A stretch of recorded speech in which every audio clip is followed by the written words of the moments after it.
It always hones in on the tactics of one group. We condemn this. Do you condemn that? Very well.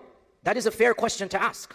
But we have to ask in return, why is it that we have never once heard in over 80 plus years? Why is it that this deafening silence that we notice? Why is it that what is blatantly absent from every press release, from every interviewer, is the condemnation of war crimes against innocent Palestinian civilians? Where is the condemnation of the inhumane treatment, of the barbaric realities, of the blockages of the humanitarian efforts to over 2 million people? If you want me to condemn one tactic, are you willing to condemn 80 years of thousands of tactics?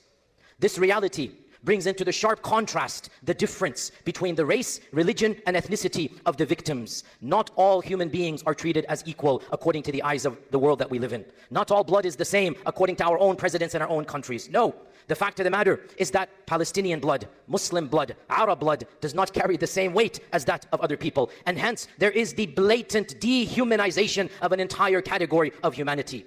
Some of the most powerful people in Congress, some of the most influential politicians, the language they use is the language of genocide. It is the language of dehumanization. Israel's minister called all Palestinians beasts and animals. That is not the language of humanity. That is the language of genocide. You are calling for all-out genocide when you say an entire population is subhuman. If you look at the language that is used, they don't deserve to live. We will annihilate all of them. Again, this isn't a few people that did what you consider a crime. If that was your call, I at least see where you're coming from. But when you extrapolate from 5, 10, 20, 50 people and you say all 2 million people don't deserve to live, they are not fully equal. When you bring into their fact their faith, when you bring in their religion and you say they should be given hell, as the pseudo-intellectual Jordan Peterson said, he literally tweeted to Netanyahu, give them hell. Them is who? All Palestinians. We see the reality of their hatred. It's not about truth and justice. It is frankly about a superiority complex. They literally believe they are better than everybody else, and therefore the life of a Palestinian, the life of an Arab, the life of a Muslim in their eyes is not the same as their own lives. Anytime one of us stands up to educate, we are challenged. Do you condemn XYZ? What is your stance on whatever they might follow with that?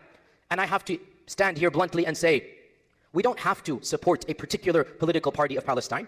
We don't have to defend a particular tactic when we want to defend the human rights of 2 million people of Gaza. This is what is called a red herring. This is what is called trying to change the subject. I am not here to talk about the tactics of one group. I'm not here to justify or not one specific action. I am here to talk about the plight of 2 million people who have been deprived of basic humanity for 80 plus years. What about them? Fine, you want us to condemn? We will condemn whatever you want, with the condition you be just and fair, and you condemn with the same anger you want us to condemn. You condemn what is happening for 80 plus years. During World War II, they had to intentionally begin bombing civilian populations. That when the war was shifting, when Germany was seeming to have the upper hand, our country, America, spent the equivalent of over $30 billion on the Manhattan Project. And do you know what the Manhattan Project was? The Manhattan Project was an intentional research and survey to create the deadliest bomb hitherto unknown to mankind. They wanted to create the atomic weapon, and the purpose of that weapon was what? It wasn't to bomb the forces of the Germans. It wasn't to annihilate the soldiers. It was intended to create the largest group of mass civilian casualties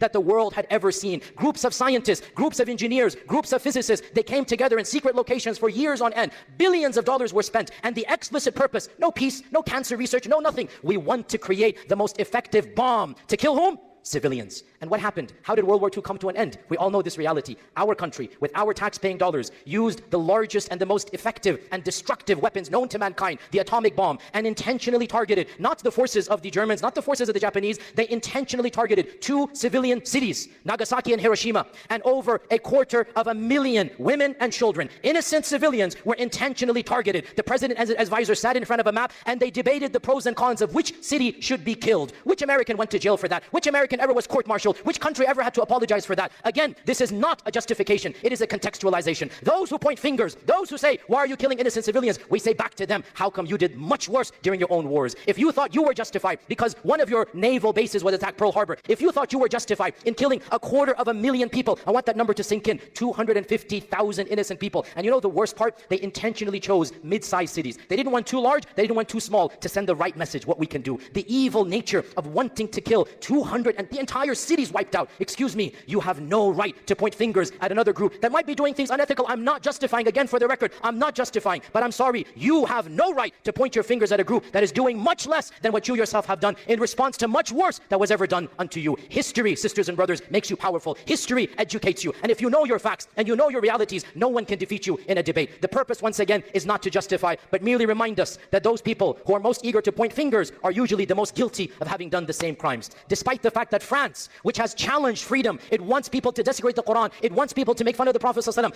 France has banned protests when it comes to Palestine. Germany has banned protests when it comes to Palestine. England is thinking of criminalizing holding a Palestinian flag. Look at the irony of free speech. Where is the free speech when our Prophet ﷺ is being insulted? You told us to shut up and sit down and let us do what we want to do. When we're clamoring for human rights, all of a sudden it is illegal in England, in France. It is illegal in Germany. England is talking about it, and even in our own home countries, things are going back and forth. However, with all of that, I still say that never have we had so many public people and intellectuals and leaders and organizations speak on behalf of the truth. So yes, compared to the 70s and 80s, we actually have a lot more people, a lot of fair journalists, a lot of organizations preaching the truth. You cannot cover up the truth forever. And this harsh media assault by our politicians, by these right-wing organizations, frankly, it is a sign of desperation. They know they have to be super harsh, but they cannot silence millions of voices. When the demographics is changing, where is our voice? Where is our contribution to the public discourse? Where is our influence on our own societies and cultures? The fact of the matter, and I say this bluntly, I am a person who has said and has got me into trouble, I don't believe politics is the primary way to change ourselves. That's what I say. I could be wrong. Even if it's not the primary way, it is the secondary way. The primary way, iman. The primary way, internally. That's what I believe. I could be wrong. My personal interpretation, number one mechanism, ourselves. But number two, without a doubt, tie your camel and then trust in Allah. We have to tie our camel. We have to be involved in the media, involved in politics, involved in influencing others. And now, Muslims in all of these lands, we do have a potent force if only we came together and we actually mobilized. The sad reality, many of us live disconnected lives from our culture and lands. Many of us are apolitical. Many of us don't want to get involved, but that's not how change occurs. Why is one narrative more than the other? Because one group of people influenced it. This is not sinister. This is not cabal, Illuminati theories. This is politics. When you get involved and you campaign and you lobby and you raise funds and you influence, this is what happens. Where is our voice? Almost absent. That needs to change. And I say this as somebody who bluntly believes politics is not the primary mechanism, but is the secondary one. So sisters and brothers, one of the wisdoms of trials and tribulations is people of truth, people of courage, people of integrity, they come to the forefront. During trials, we separate the munafiq from the true person.